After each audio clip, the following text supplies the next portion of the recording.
Selamat pagi Indonesia. Anda menyaksikan seputar Bali terkini pukul 9 WITA bersama saya Yuma Sukmatika. Menyusutnya air permukaan membuat masyarakat maupun pengelola akomodasi pariwisata memilih menggunakan air bawah tanah.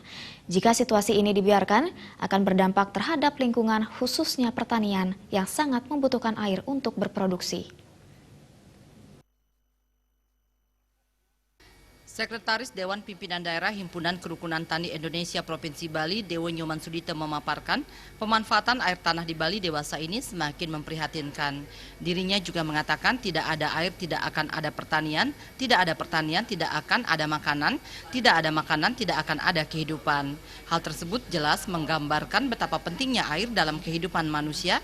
Apabila penggunaan air, baik air permukaan maupun air tanah tidak ditekan, maka krisis air akan selalu menghantui yang justru akan menambah beban dan derita masyarakat, khususnya di sektor pertanian, yang 70% menggunakan air.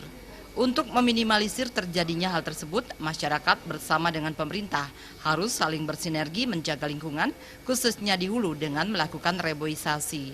Depan ini, air ini menjadi persoalan yang besar.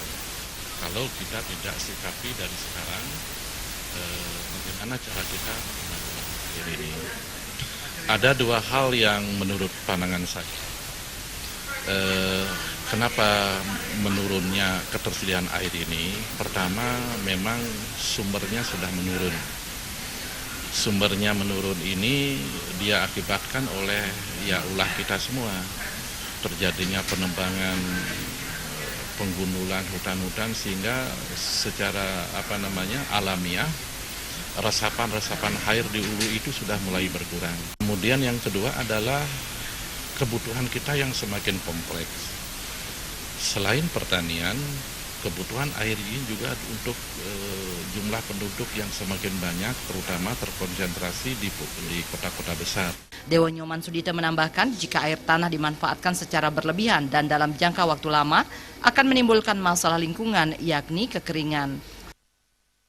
Darte dan Angga Ratana, Bali TV. Pemirsa, demikian seputar Bali terkini kali ini. Nantikan informasi menarik kami dalam seputar Bali terkini 1 jam mendatang. Salam Indonesia.